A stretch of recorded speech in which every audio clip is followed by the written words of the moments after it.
আসসালামু আলাইকুম। Exclusive education এইডের পক্ষ থেকে সবাইকে স্বাগতম জানাচ্ছি। আমি ডক্টর ফারহান অনি। আজকে আমরা ডিসকাস করব হাইপোনেট্রিমিয়া ম্যানেজমেন্ট নিয়ে, এবং আমাদের আজকের ফোকাস থাকবে হাইপোনেট্রিমিয়ার ফ্লুইড কারেকশনের উপর। আমি চেষ্টা করব আপনাদেরকে ফ্লুইড কারেকশনের ক্যালকুলেশনটা ভালোভাবে বুঝিয়ে দিতে। তো চলুন আমরা কিছু বেসিক দিয়ে শুরু করি। দেখেন, হাইপোনেট্রিমিয়ার ডেফিনিশন আমরা সবাই জানি। সিরাম সোডিয়াম লেভেল যদি 135 মিলিমোল পার লিটার এর থেকে কম হয়, তখন তাকে আমরা হাইপোনেট্রিমিয়া হিসেবে ডিফাইন করছি।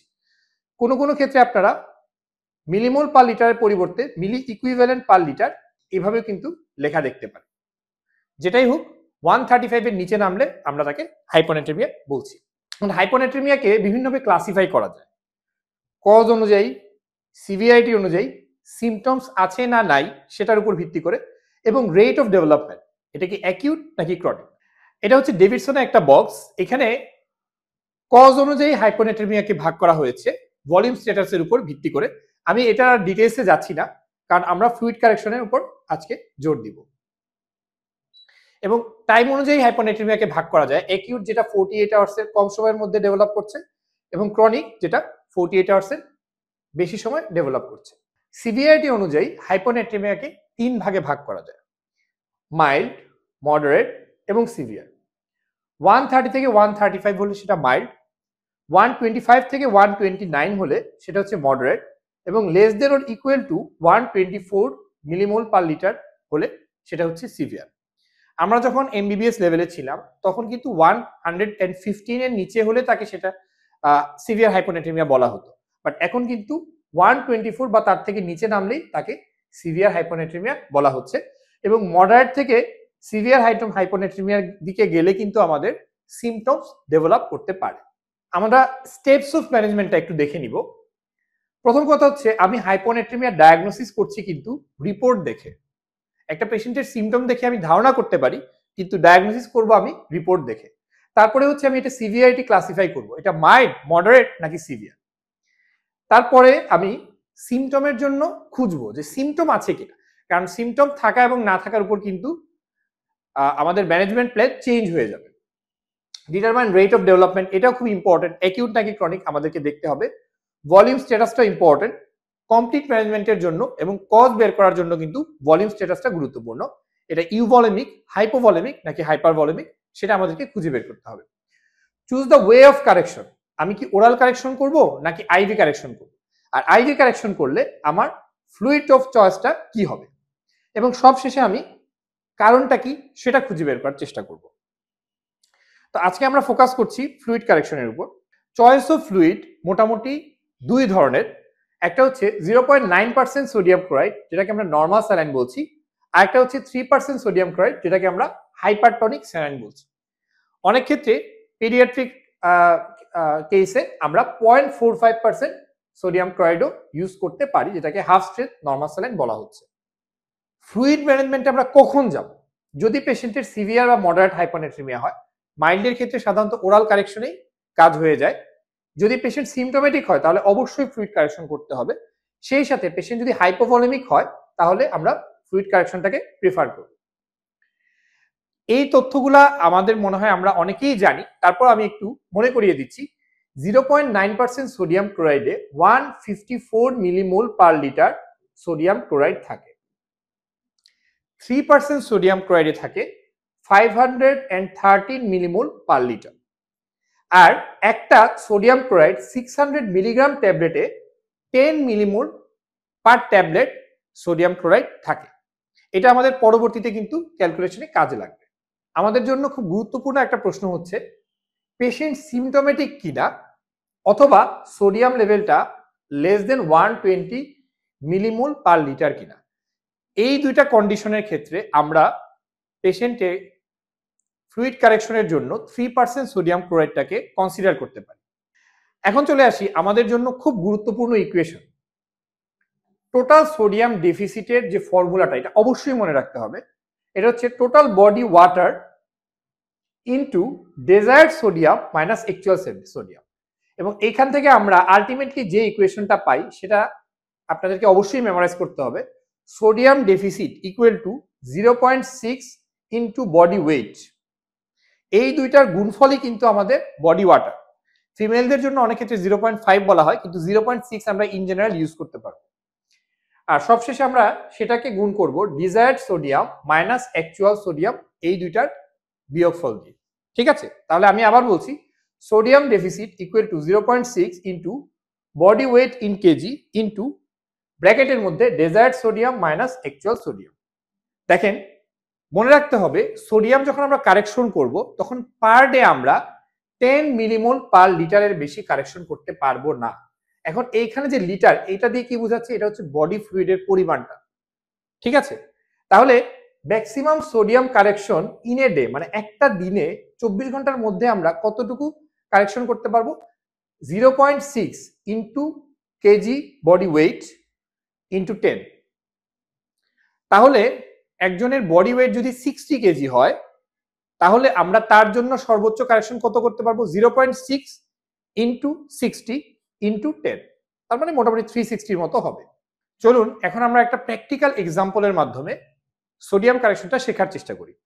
ধরেন একটা পেশেন্টের ওয়েট 60 কেজি। এই পেশেন্টের সোডিয়াম লেভেল আপনি দেখলেন তার রিপোর্টে আছে 150 মিলিমোল পার লিটার। তার মানে পেশেন্টের সিভিয়ারিটির দিক দিয়ে এটা কিন্তু সিভিয়ার হাইপোনেট্রিমিয়া। এই পেশেন্টের টোটাল সোডিয়াম ডেফিসিট কত হবে? Total sodium deficit equal to 0.6 into weight in KG into bracket দিয়ে কি desired sodium minus actual sodium. Desired সোডিয়ামটা হচ্ছে আমাদের বডির ফিজিওলজিক্যাল সোডিয়াম লেভেলের লোয়ার লিমিট। তাহলে আমরা কি পাবো? সোডিয়াম ডেফিসিট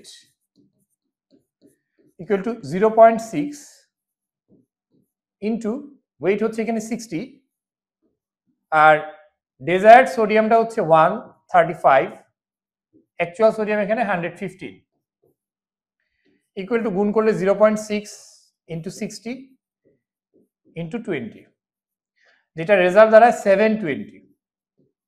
তাহলে টোটাল 720 মিলিমোল সোডিয়াম আমার তাকে কারেকশন করতে হবে। তার মানে তার শরীরে আমি 720 মিলিমোল সোডিয়ামটা আমি ইনফিউজ করব, কিন্তু পার ডে কিন্তু আমি আবার 10 মিলিমোল পার লিটার থেকে বেশি করতে পারবো না। তাহলে তার জন্য পার ডে আমি সর্বোচ্চ পার ডে আমার সোডিয়াম কারেকশনটা কত হবে? Per day highest correction equal to 0.6 into তার ওয়েট 60 ইন্টু কত 10, এখানে কিন্তু 10টা ফিক্সড, ইকুয়াল টু 360। তাহলে পার ডে আমার সোডিয়াম কারেকশনটা হবে হাইয়েস্ট 360 মিলিমোল পার লিটার। তাহলে আমরা ক্যালকুলেট করে বের করলাম যে আমাদের টোটাল সোডিয়াম ডেফিসিট কত এবং এই পেশেন্টের জন্য পার ডে আমি সর্বোচ্চ কত করে কারেকশন করতে পারবো। এখন আমি ক্যালকুলেট করব যে আমার ফ্লুইডের রিকোয়ারমেন্ট কত পার ডে এবং সেই সাথে কত ড্রপে আমি কারেকশন করব। প্রথমে ফ্লুইড রিকোয়ারমেন্ট, আমি কিন্তু এই পেশেন্টটাকে 0.9% সোডিয়াম ক্লোরাইড দিয়ে কারেকশন করতে পারি, যে নরমাল সাইন, অথবা 3% সোডিয়াম ক্লোরাইড দিয়ে আমি কারেকশন করতে পারি। আচ্ছা, এখন 0.9% সোডিয়াম ক্লোরাইড দিয়ে আমি কিভাবে কারেকশন করব? দেখেন এই ক্ষেত্রে হিসাবটা কি হবে? 154 মিলিমোল, এটা থাকে কতটুকুতে? 1 লিটারে, মানে 1000 মিলিলিটারে। ঐকিক নিয়ম, তাহলে 1 মিলিমোল থাকে 1000 ডিভাইডেড বাই 154। তাহলে আমার পার ডে আমি সর্বোচ্চ কত কারেকশন করতে পারবো? 360। তাহলে এই 360 মিলিমোল কত মিলিলিটার নরমাল স্যালাইনে থাকবে?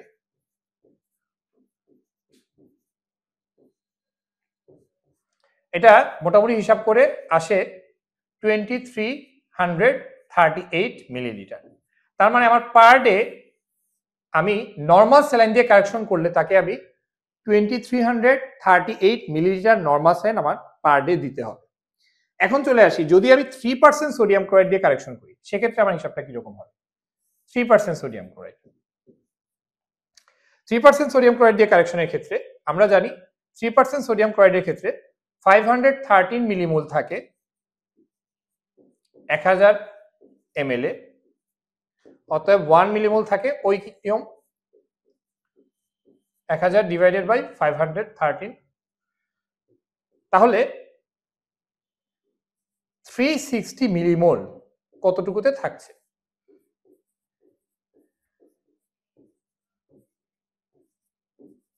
তো এখানে মোটামুটি হিসাবটা আসে হচ্ছে 703 ml।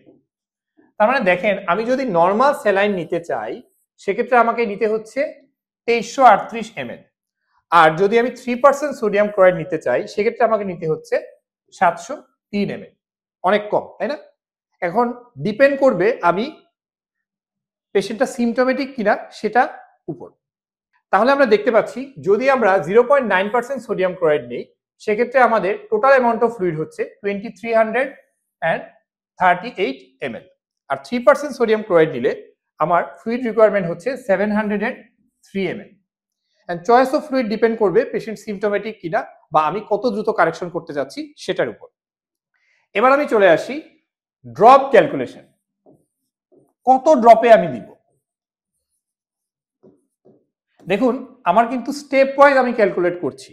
প্রথম ধাপে আমি হিসাব করেছিলাম আমার সোডিয়াম ডেফিসিট কত এবং পার ডে আমি কত সোডিয়াম কারেকশন করতে পারবো।